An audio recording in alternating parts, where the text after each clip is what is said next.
Should we move on to the Okay. the wonderful terror state that is the United Kingdom? Right.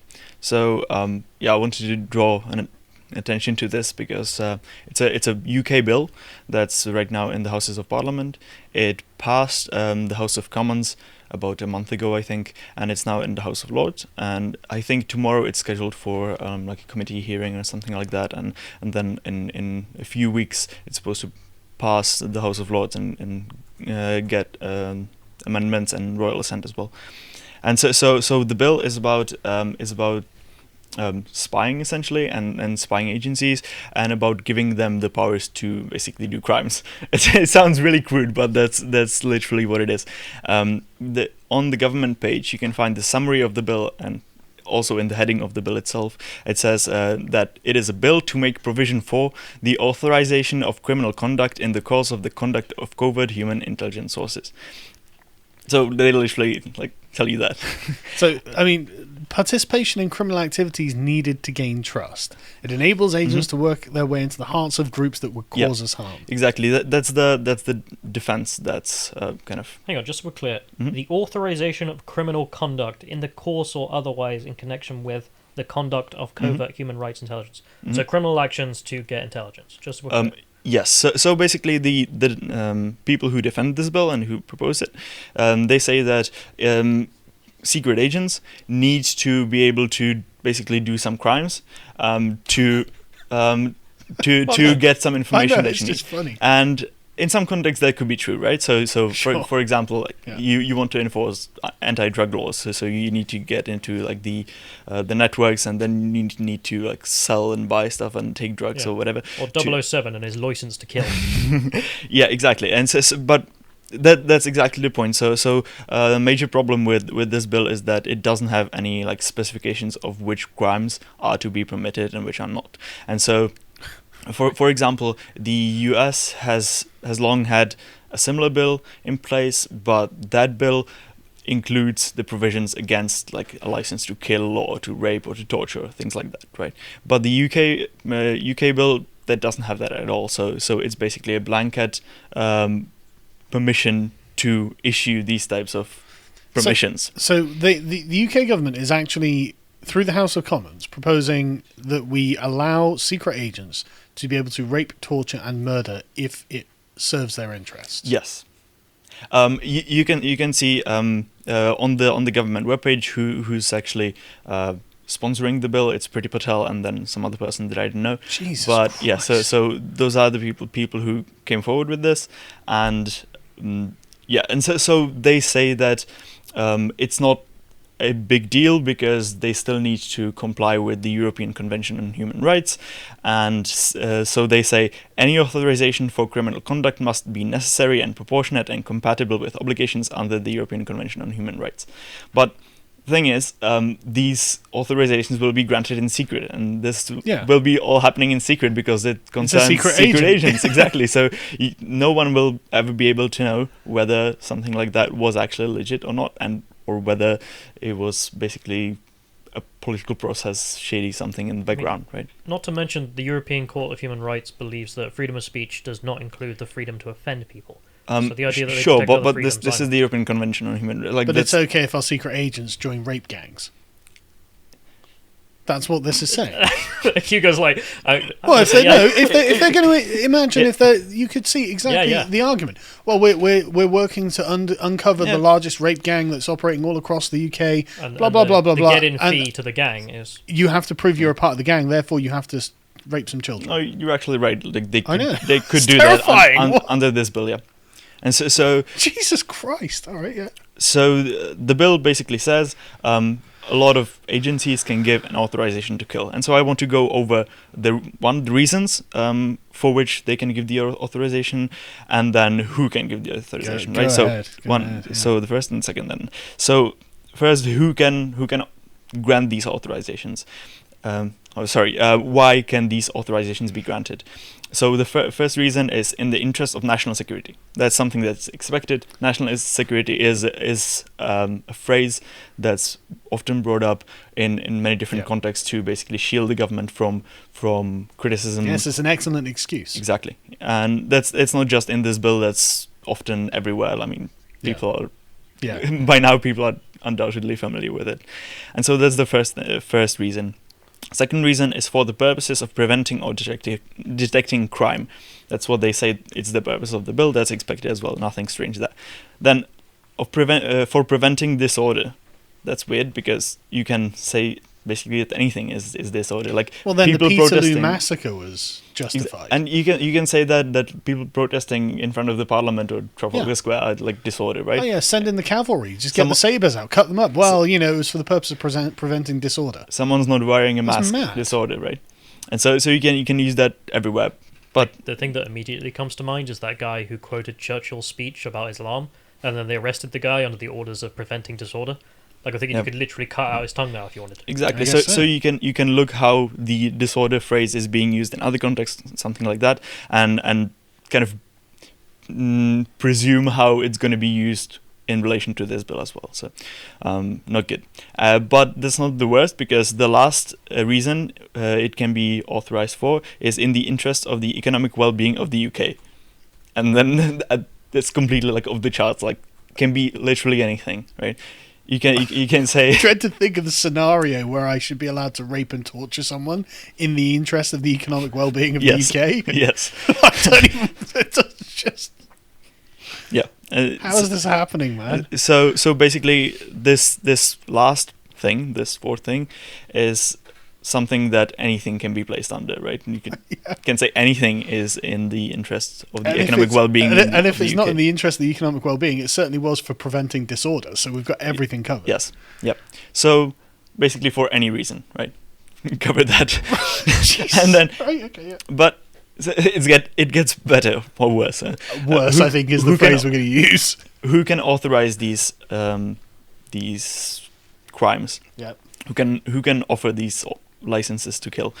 So I'm gonna list all of them. They are listed in the bill, so you can read it for yourself. But it's any police force, the National Crime Agency, the Serious Fraud Office. Hang on. Fraud. For fraud, we can have a license to rape, torture, and kill over a case of fraud. It gets worse. Okay, go on. Any of the intelligence services. Right. Any of the armed forces. Right. Revenue and Customs. HMRC. I mean, I'm glad I pay my taxes. I'm very good at paying my taxes. I'm very, very diligent about it. Revenue and Customs. As you clench your butthole. Yeah, just Jesus. It gets worse. Right. Okay. Department of Health and Social Care. Why?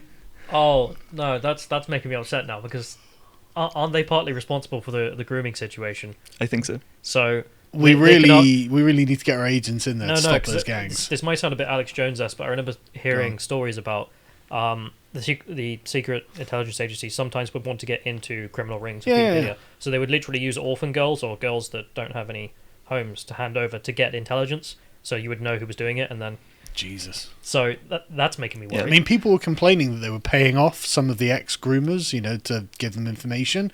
And I was thinking, well, you're paying money to get information from someone who's involved. It's not pretty, but it is part of the thing.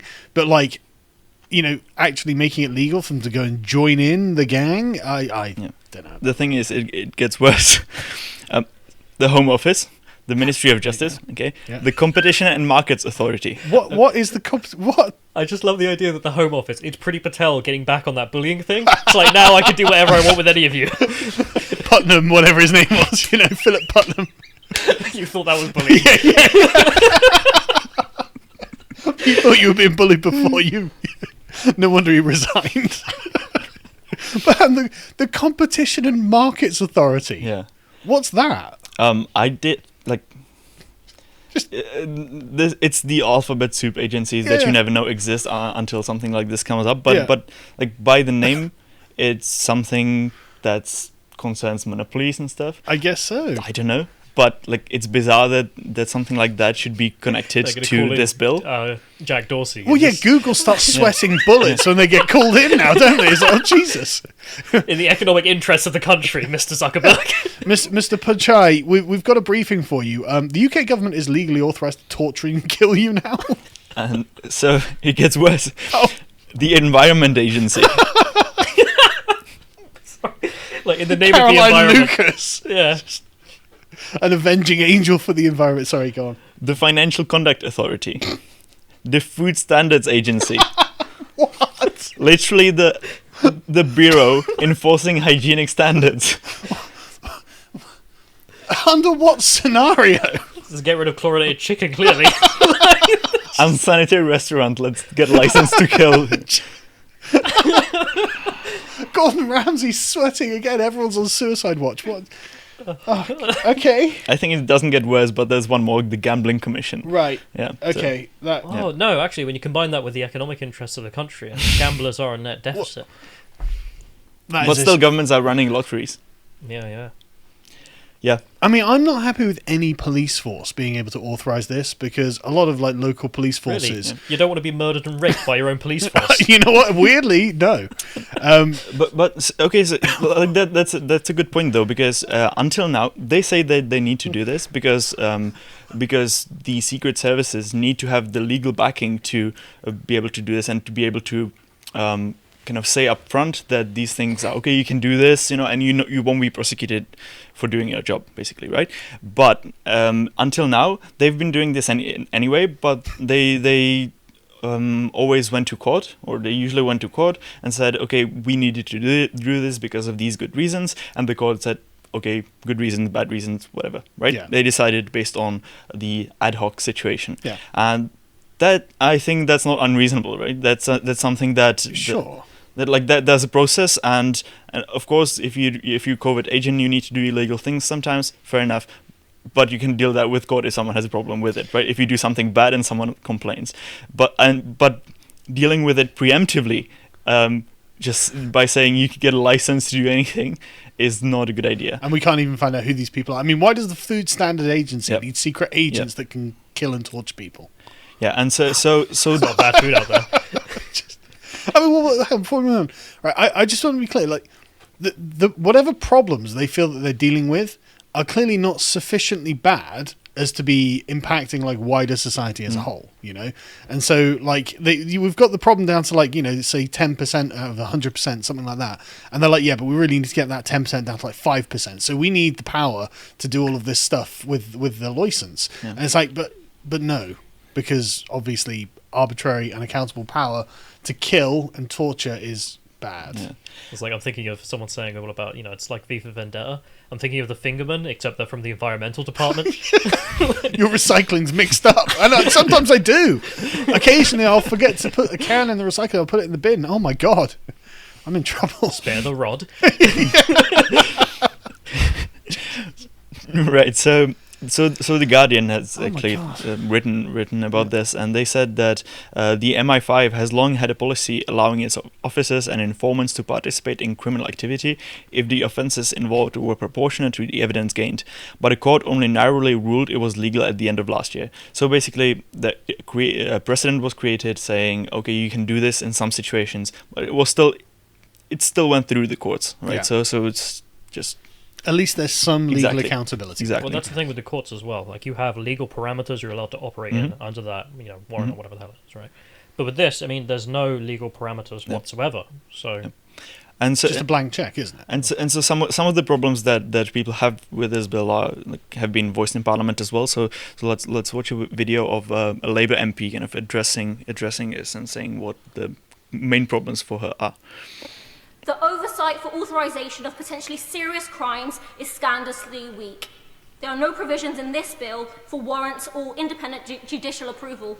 Instead, authorisation would be granted internally. This means that incredibly serious crimes could be authorised with less oversight than what is currently required for phone tapping or police searches. And Madam Deputy Speaker, as the human rights group Reprieve have noted, survivors of the Sky Cop scandal have sought justice through the courts for abuses that they suffered. But this bill will block future claims being brought forward since it outlaws civil action against authorised activities.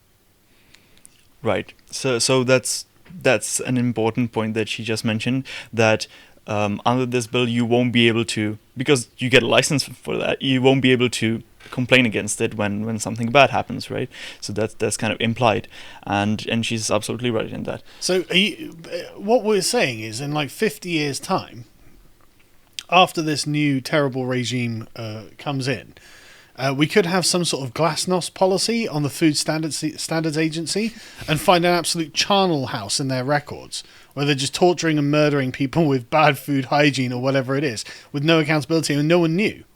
You know what? This it's all, you know. If this does happen, that's what it'll be. Yeah. It won't be MI5 using it disproportionately. It'll be like the environmental department, or just one of Absolutely. them that goes rogue. Yeah, No, but it's not like that. It's that these kind of weird environmental bureaus and all these people can issue authorizations for the MI5 to kill someone. I'm not sure that makes it better. No, I know, but it's just that the process is a bit different. It's not that they can go like kill someone and give themselves license. That this bureau can give a license to the MI5 to kill someone. Yeah. Okay, right. But yeah, it doesn't make it better by No, any but stretch. But it's just yeah, the Financial Conduct Authority is like, well, MI5. yeah. And so here on the screen Unpaid you can taxes. see now who actually voted for it and against it. If you scroll down a little bit, please. So basically, it was a conservative. It is a conservative bill. It was opposed by the SNP and parts of Labour. Keir Starmer ordered Labour to not vote for anything, to abstain, but some of them rebelled against it, and I think 30 something voted against it actually, or maybe 40. Right. I see it. Yep. And so that's basically the divide. So this is who's responsible for this, but I mean, yeah. Oh, damn. The thing is that Priti Patel and whoever's promoting this bill, they selected a good strategy for this, because now, as you can see in the parliamentary speech and elsewhere, people are concerned about the lack of like safeguards within the bill. So they are concerned that the US equivalent, for example, has the protections against like killing, torturing and things like that, but the UK equivalent doesn't, right? So they're concerned about this, and they wanted to add this in the amendment stage. But in making it so radical, the authors of this bill actually made it so that no one actually opposes its passing anymore, right? So some people vote against it, but the criticism that you hear is not that this bill should be thrown out altogether, is that you should have these little safeguards, right? Mad. And it's not even clear whether the safeguards work at all. So for like because the US has them, but you will never be able to we tell. still have all of the scandals. Yeah, you will never be able to Ghraib, tell yeah. whether something like that happened or was authorized or not, right? Because it happens in secret. Again, like this same thing. Well, until you get the photos of what was the woman's name next to the stack of Iraqis naked, piled up one on top of each other, right, taking yeah. the photos, Yeah. all the I sort don't of know her stuff. name, but I know what you mean. Yeah, you know the woman and various others. Was she doing Like, this? Yeah, that's right. And it all comes out like decades later, which is what I mean. It's like, I think in decades to come, you're going to find bureaucrats who have vastly exceeded their authority, or not even moral authority, should we say, and terrible things will have happened. Right. Just thinking of like Priti Patel doing that with like a body of civil servants. I mean, So as I said, it's good strategy by the Home Office because sure. they can propose something that is completely unthinkable, Yeah. and then they will get criticized, but not on like the basis that it should be thrown out altogether, but they're going to compromise on the radical, right? And so you'll get something radical just because you had proposed something unthinkable, and so that's how it's done, and that's a good strategy to do anything, to be honest. Yeah, Right. and so. That's probably all I wanted to say about this. But also, if you want to support a petition against it, because that would be a good thing, you can find that in the description, I think, and on the screen right now. only 10,000 signatures. Yes. Good God. So we need to. There's been very little media coverage of this, though, hasn't there? I mean, I hadn't seen anything just about the this in Guardian, I media. think. Yep. So Yeah. And the one saving grace of the Guardian is that when it comes to things like this, like civil liberties, the Guardian's actually been quite consistently good. Mhm. Which is why I used to read the Guardian, in fact, before it became Identity Politics Central.